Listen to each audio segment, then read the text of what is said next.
Pecat terawan IDI akan bernasib sama seperti MUI. Dasar LSM. IDI itu nggak boleh merasa super body kan gitu. IDI itu harus bijak. IDI itu sebetulnya harus tugas utamanya menjaga dan membentengi harkat dan martabat profesi kedokteran. Dan tujuan akhirnya adalah untuk meningkatkan kesehatan, kesejahteraan masyarakat. Itu tujuan akhir kan. Karena itu tugas utama dokter. Tugas utama dokter, bukan untuk menghukum. Kan mestinya IDI itu kan melindungi profesi kedokteran. Kesehatan. Nah, ini bukan untuk mestinya harus menjadi PR penting bagi negara ini agar tidak ada organisasi yang super power memiliki otoritas tunggal di dunia kedokteran terkait dengan sertifikasi dokter dan lain sebagainya. Sehingga yang terjadi tidak begini.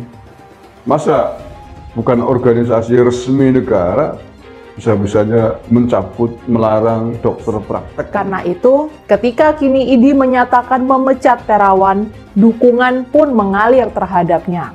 Bahkan beredar hashtag bubarkan IDI.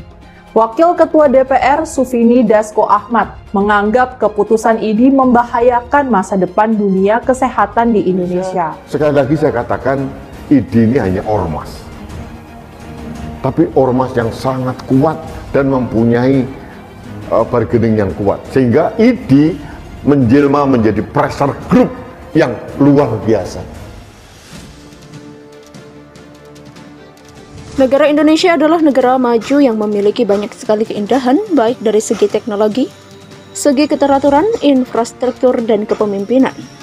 Indonesia saat ini menjadi negara yang luar biasa mempertontonkan sebuah kebudayaan yang paling baik. Hanya saja masih ada saja PR-PR yang perlu diselesaikan dalam rangka memajukan negara ini lebih jauh dan lebih cepat lagi melajunya. Apa itu? PR radikalisme dan kebodohan. Kita melihat dunia medis di Indonesia ini tidak kemana-mana, malah cenderung mundur ke zaman batu.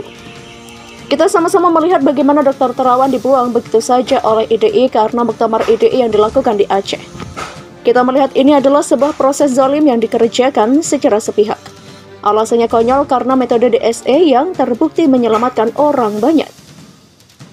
Selain metode DSE, Terawan juga dianggap sebagai sosok yang mengiklankan kencang sekali soal vaksin Nusantara. Padahal sudah jelas bahwa penelitian vaksin Nusantara ini diterima di DPR dan orang-orang DPR pada terperana dan ternganga melihat bagaimana Terawan begitu menjanjikan.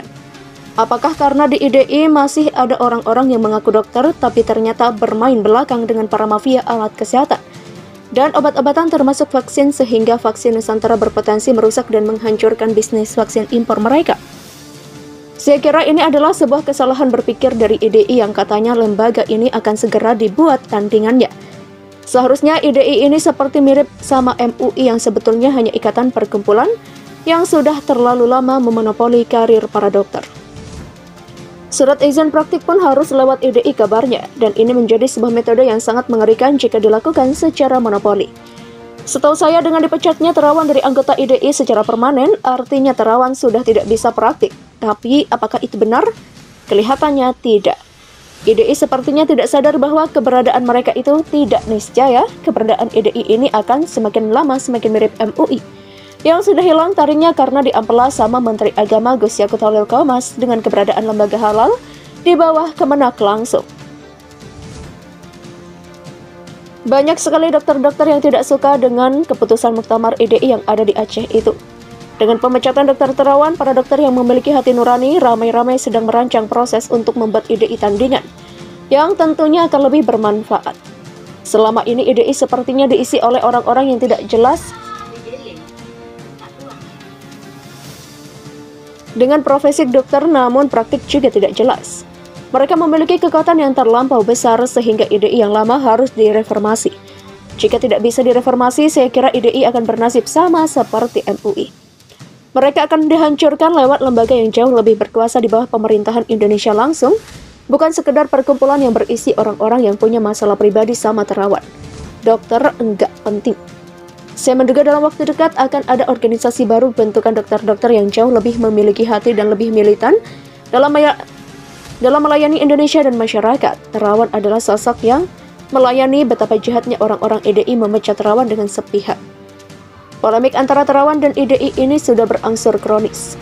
Ketidaksukaan para dokter kadrun yang menguasai PBIDI kepada terawan kelihatannya sudah begitu merasuk. Apakah karena terawan beragama Kristen?